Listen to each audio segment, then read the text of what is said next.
Bismillahirrahmanirrahim. Assalamualaikum warahmatullahi wabarakatuh. Saya Jamaluddin, guru pendidikan agama Islam SMA Islam An-Nizam Medan. Apa kabar anak-anak pada pagi yang berbahagia ini? Mudah-mudahan pertemuan kita ini adalah pertemuan yang diberkahi oleh Allah, dan mudah-mudahan Allah berikan kekuatan dan kesehatan kepada kita.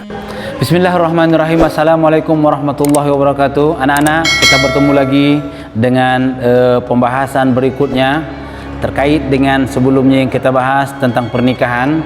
Pada hari ini kita membahas bahwa ada rukun dari nikah. Rukun ini hal yang harus wajib dipenuhi. Apabila salah satu di antara rukun ini tidak ada, maka pernikahan menjadi batal.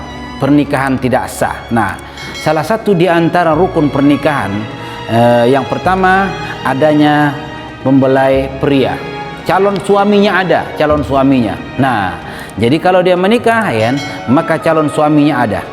Nah, dan ini yang menjadi qabul. Nah, ijab. Nah, ijab qabul. Nah, ada calon suami.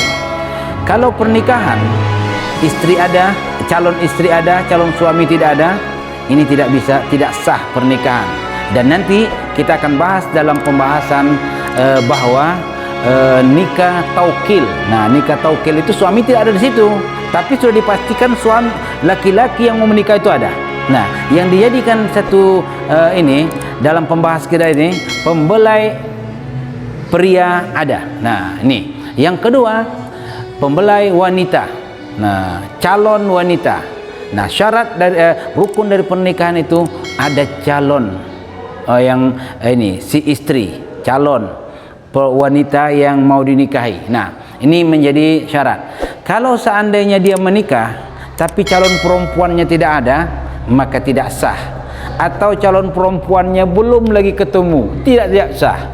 Atau calon perempuannya dalam proses pencarian, tidak sah. Itu pada saat itu disebut nikah. Nah, yang berikut ada syarat nikah itu harus ada wali.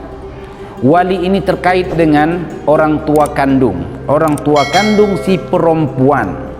Laki-laki tidak ada anjuran dalam pernikahan adanya wali, tapi perempuan harus ada wali.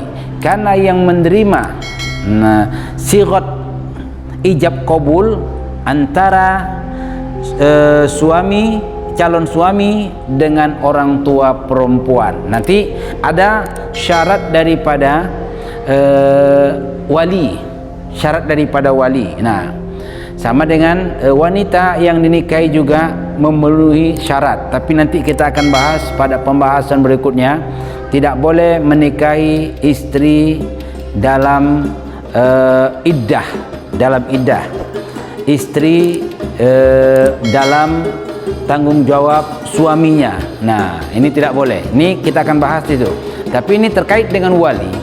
Wali pernikahan ini adalah orang tua kandung yang bakal mengijab dan akan ini diterima oleh seorang calon suami. Nah, yang berikut bahwa ada dua orang saksi yang menghadirkan, dua orang saksi dari pihak laki-laki atau pihak perempuan atau dari pihak lain yang bisa menyaksikan. Walaupun secara hukum saksi itu semua yang hadir, tapi dalam undang-undang ini kantor KUA urusan agama, saksi yang tercatat itu harus dua. Nah, baik dari pihak laki-laki atau pihak perempuan. Dan ini saksi juga ada memiliki syarat-syarat bahwa saksi juga harus dalam orangnya baligh, orangnya juga berakal.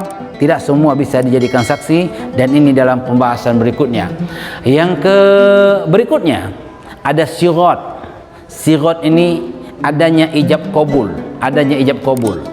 Tidak sah nikah kalau tidak ada ijab qabul. Ada orang menyatakan, aku nikah sama kau, aku terima, yang menerimanya perempuan itu langsung, tidak sah. Aku menikah aku terima, kata si calon laki-laki terhadap orang tuanya. Nah, jadi bagaimana? Ada sirat.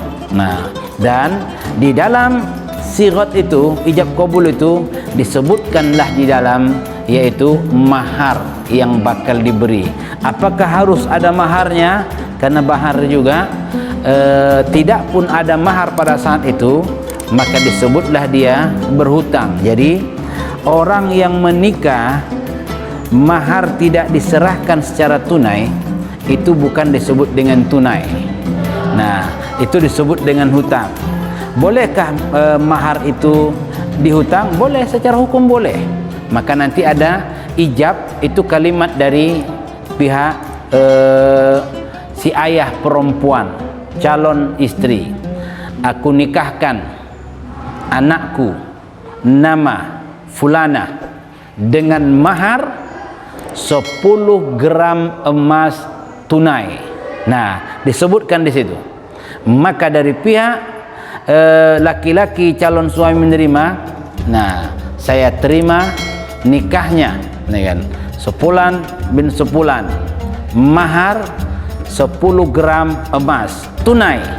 Tunai itu berarti diserahkan. Nah, kalau tidak kita sebutkan tunai, berarti terhitunglah dia itu menjadi hutang.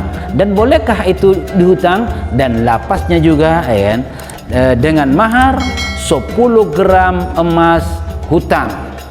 Maka pihak laki-laki atau calon laki-laki, dia akan menyebutkan dengan kalimat 10 gram hutang. Nah, jadi ini terkait dengan rukun pernikahan.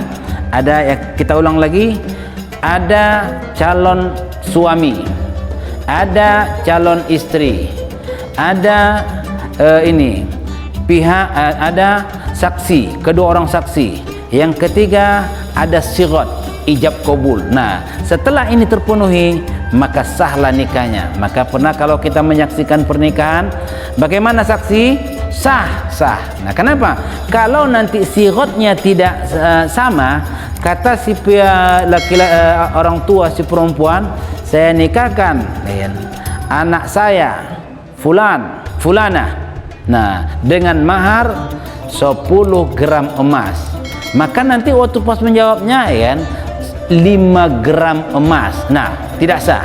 Nah, atau disebut 10 gram emas tunai, tapi diterima nanti 10 gram emas hutang, tidak seirama jawabannya. Nah, mudah-mudahan ini menjadi satu pelajaran bagi kita. Dan ini juga bukan hanya sekedar pelajaran ketika kita duduk di bangku sekolah, tapi inilah pelajaran yang menjadi kehidupan kita di masyarakat, dan inilah yang dapat kita terapkan dalam kehidupan kita, sehingga kita memahami dengan syarat-syarat ini.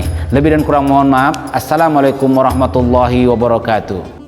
Alhamdulillah, demikian video pembelajaran kita hari ini. InsyaAllah kita akan ketemu dalam video pembelajaran berikutnya. Jangan lupa like, comment, and share. SMA Islam Anijom, unggul, cerdas, Islami. Assalamualaikum warahmatullahi wabarakatuh.